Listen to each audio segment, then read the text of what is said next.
ಹಿಟ್ಟು ತಗೊಂಡಿದ್ದೀನಿ. ಮೈದಾ ಅರ್ಧ ಕಪ್ಪು, 1/4 ಕಪ್ಪು ಪ್ಲಸ್ 1 ಟೇಬಲ್ ಸ್ಪೂನು ಕಡಲೆ ಹಿಟ್ಟು ಹಾಕೋಬೇಕು, 1 ಟೇಬಲ್ ಸ್ಪೂನು ಚಿರೋಟಿ ರವೆ ಹಾಕೋಬೇಕು, ಬೇಕಿಂಗ್ ಪೌಡರು 1 ಟೀ ಸ್ಪೂನು, ಉಪ್ಪು 1 ಚುಟ್ಕೆ. ಇದನ್ನೆಲ್ಲ ಮಿಕ್ಸ್ ಮಾಡಬೇಕು.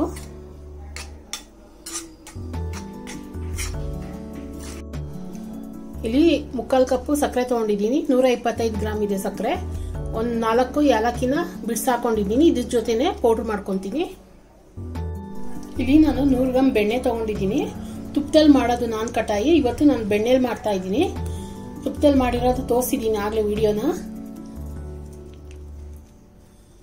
ಈ ಸತಿ ಬೆಣ್ಣೆಲಿ ಮಾಡೋದು ತೋರಿಸ್ತಾ ಇರೋದು.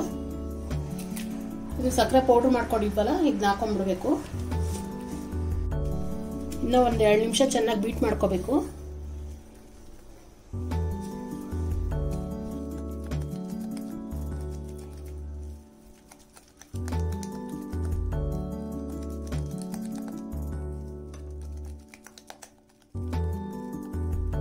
ಇವಾಗ 2 ನಿಮಿಷ ಬೀಟ್ ಆಗಿದೆ. ಇದು ಮೈದಾ ಗೋಧಿ ಹಿಟ್ಟೆಲ್ಲ ಹಾಕೊಂಡಿದ್ವಲ್ಲ, ಇದನ್ನ ಹಾಕೊಂಡ್ಬಿಡ್ಬೇಕು. ಚೆನ್ನಾಗಿ ಮಿಕ್ಸ್ ಮಾಡ್ಕೋಬೇಕು. ನಾದಬಾರ್ದು, ಲೈಟಾಗಿ ಮಿಕ್ಸ್ ಮಾಡ್ಕೋಬೇಕು.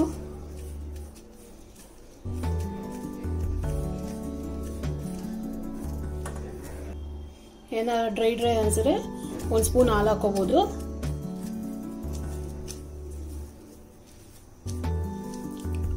ನೋಡಿ, ಈ ಅದಕ್ಕೆ ಬರಬೇಕು, ಸಾಫ್ಟ್ ಆಗಿರ್ಬೇಕು ಹಿಟ್ಟು, ನಾದಬಾರ್ದು.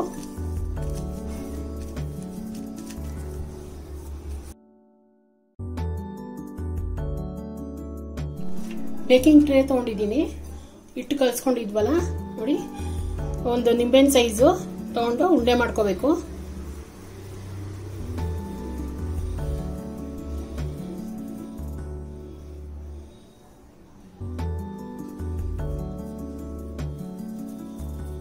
ಈ ತರ ರೌಂಡ್ ಮಾಡ್ಕೊಂಡು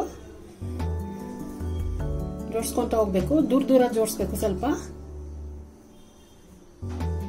ನೋಡಿ, ಈ ತರ ಎಲ್ಲ ಜೋಡಿಸ್ಕೋಬೇಕು. ಇವಾಗ ಇದಕ್ಕೆ ಬಾದಾಮಿನ ಏನಾರ ಇಟ್ಕೊಂಡು ಹೋಗ್ಬೇಕು.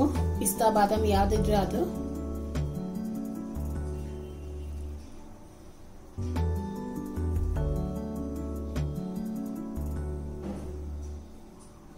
ಸ್ವಲ್ಪ ಪ್ರೆಸ್ ಮಾಡಿ ಇಕ್ಬೇಕು.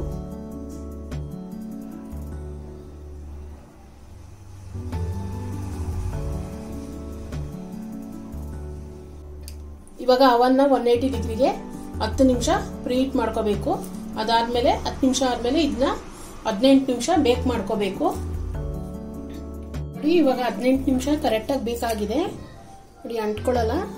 ಈ ತರ ಬ್ರೌನಿಶ್ ಆಗ್ಬೇಕು. ಕರೆಕ್ಟ್ ಆಗಿದೆ. ಮೇಲೆಲ್ಲ ಈ ತರ ಕ್ರ್ಯಾಕ್ ಬರಬೇಕು. ಅವಾಗ ಕರೆಕ್ಟ್ ಆಗಿದೆ ಮೆಜರ್ಮೆಂಟ್ ಅಂತ. ತುಂಬಾ ಈಸಿಯಾಗಿ ಮಾಡ್ಕೋಬಹುದು. ತುಪ್ಪ ಆದ್ರೆ ತುಪ್ಪದಲ್ಲಿ ಮಾಡ್ಕೊಳ್ಳಿ, ಇಲ್ಲ ಬೆಣ್ಣೆ ಆದ್ರೆ ಬೆಣ್ಣೆಯಲ್ಲಿ ಮಾಡ್ಕೊಳ್ಳಿ. ಸೇಮ್ ಮೆಜರ್ಮೆಂಟೇ. ರೆಸಿಪಿ ಏನಾದ್ರು ಇಷ್ಟ ಆದರೆ ಲೈಕ್ ಮಾಡಿ, ಶೇರ್ ಮಾಡಿ, ಸಬ್ಸ್ಕ್ರೈಬ್ ಮಾಡಿ.